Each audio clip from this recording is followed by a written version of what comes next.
और सीधे रुक कर लेते हैं मुख्यमंत्री योगी आदित्यनाथ के संबोधन का। श्री राम जन्मभूमि आंदोलन के दौरान पूज्य संतों ने इस पूरे आंदोलन को अपने जन्म मरण का प्रश्न बनाया था। इसलिए नहीं कि किसी को इसका श्रेय मिले, इसलिए इस अभियान के साथ हर संत जन, पूज्य संत जुड़े थे,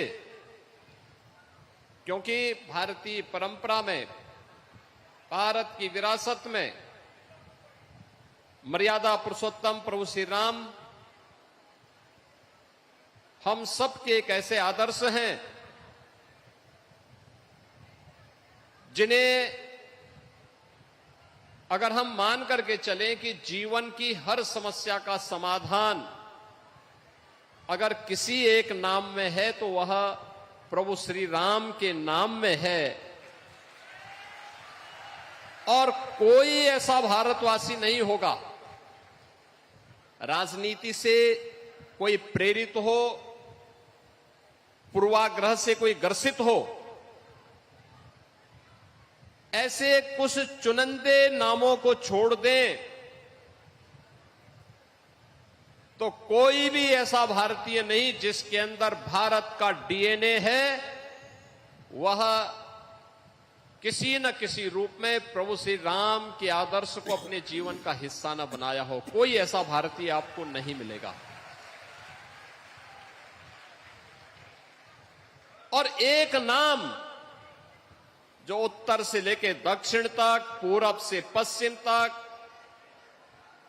हर भारतीय को जोड़ सकने की सामर्थ्य रखता था, पूज्य संतों के सानिध्य में वह नाम मर्यादा पुरुषोत्तम श्री राम का था। और इसलिए लगभग 500 वर्षों तक यह आंदोलन चलता रहा। एक लंबे समय तक आंदोलन चला।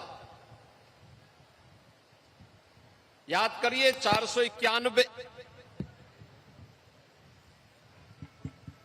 अरे अरे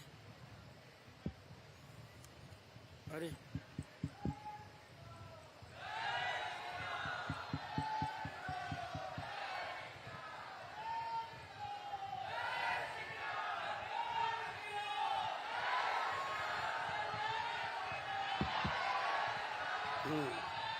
जय श्री राम। 491 वर्षों तक यह आंदोलन किसी न किसी रूप में चलता रहा। 2019 में जब सर्वोच्च न्यायालय की एक फुल बेंच थी, वहां के सभी माननीय न्यायमूर्तियों ने अपना फैसला दिया, तो उस फैसले में उन्होंने सर्वानुमति से इस बात को स्वीकार किया कि जहां रामलला विराजमान है वहीं राम जन्मभूमि है।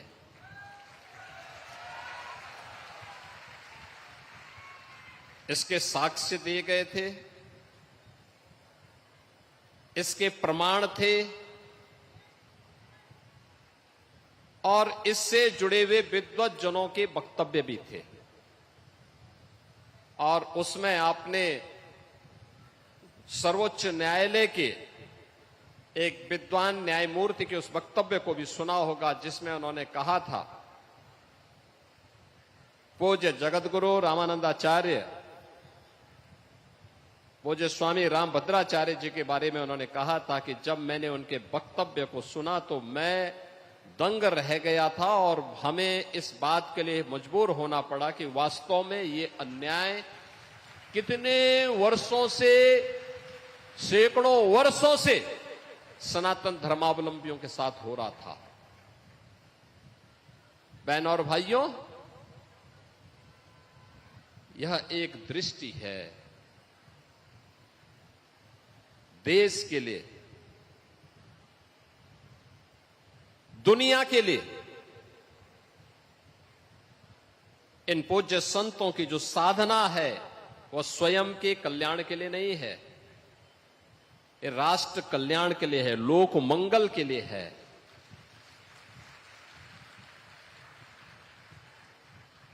आप देख रहे होंगे बहुत सारे लोग ऐसे होंगे जो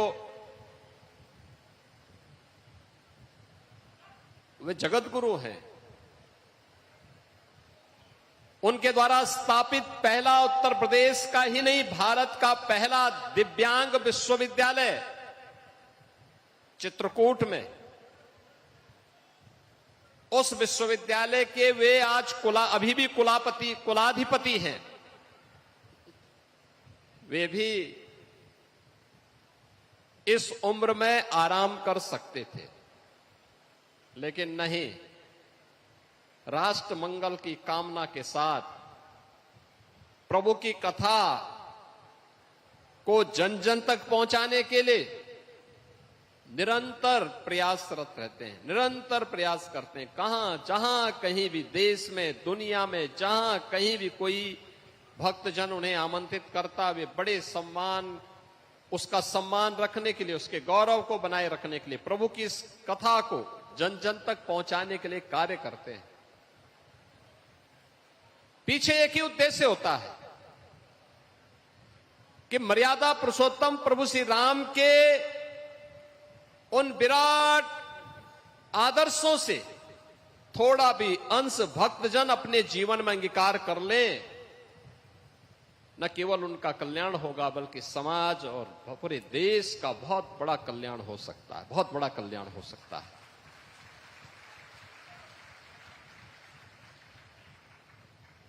याद करिए ना, तो रावण और उसके राक्षस जो करना चाहते थे, उत्तर भारत में भी घुस चुके थे, आर्यावर्त में उनकी घुसपैठ थी, पूरा दंडकारण्य खरौर दूषण के आतंक से त्रस्त था। बस्तर तक ताड़का पहुंच गई थी, मारीच और सुबाऊ पहुंच गए थे। वहां के सुंदर वनों को, नगरों को उन्होंने उजाड़ करके तहस नहस कर दिया था, उजाड़ कर दिया था। याद करना, जब भी नकारात्मक ताकतें वर्चस्व में आएंगी, ऐसे ही उजाड़ करेंगी, ऐसे ही तहस नहस करेंगी,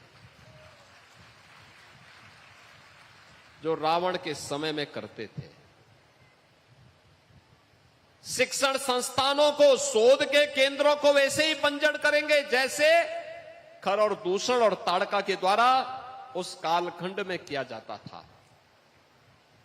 और तब पहले महर्षि विश्वामित्र प्रभु राम को अपने यज्ञ की रक्षा के बहाने ले गए और ताकत को देखना चाहा कि क्या यही राम हैं जिनके बारे में हम सोचते हैं। तो मुकाबला, सबसे पहला मुकाबला किससे हुआ? ताड़का से। मारीच और सुबाहु को तो बक्सर में ही स्वाहा कर दिया गया था, लेकिन मारीच वहां से कई योजन दूर जाकर के गिरा था। उसकी समझ में आ गया था कि गलत व्यक्ति से टकरा गए हैं, गलत दिशा में जा रहे हैं अब। और इसलिए जब रावण उसके पास जाता है तो आपने देखा होगा, जब रावण ने कहा कि तुम ऐसा करो, तो उसने पहले तो मना कर दिया, रावण को समझाने का प्रयास किया, क्योंकि रिश्ते में रावण का मामा भी लगता था। यही होता है, ये चाचा और मामा जब किसी व्यवस्था में पड़ते हैं ना, तो हमेशा उसको कुसंग की तरफ ही लेके जाते हैं, और सन्मार्ग की तरफ नहीं ले जाते हैं। आपने देखा होगा, शकुनी दुर्योधन के पाले पड़ा तो महाभारत करवा दिया। ऐसे ही ये मारीच रावण के संग आया, रावण ने उनसे कहा कि मेरे साथ इस और पहले तो उसने समझाने का प्रयास किया, लेकिन अंत में उसको मालूम था, रावण ने कहा मार दूंगा अगर नहीं मानोगे तो उसने कहा कि चलो तुम्हें तो मरना ही मरना है, लेकिन मैं तेरे हाथ से क्यों मरूं, कम से कम प्रभु के हाथ से मरूंगा तो उद्धार हो जाएगा।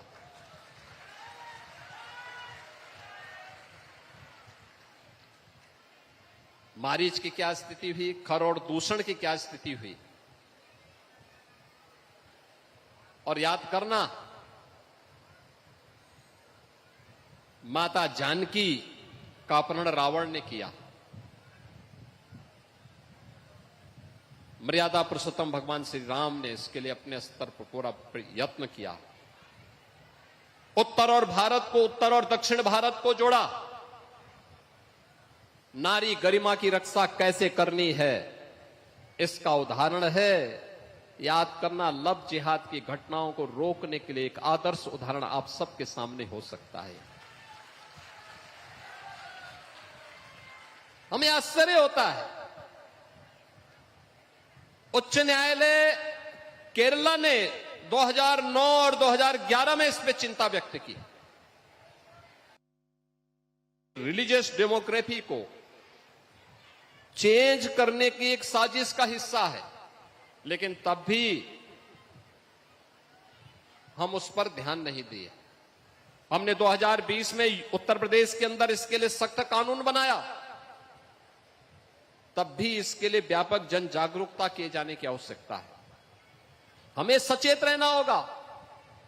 याद रखना, नकारात्मक ताकतें हर कालखंड में आएंगी, लेकिन समाज मिलकर के तैयार होना होगा।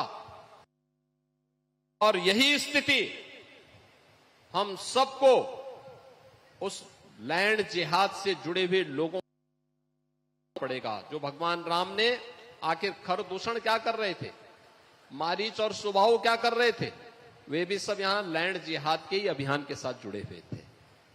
जबरन कब्जा कर लेना, जबरन किसी भी जमीन को खाली देखा उसमें अपना तंबू गाड़ दिया, ये सब बंद हो जाना चाहिए। भारत की धरती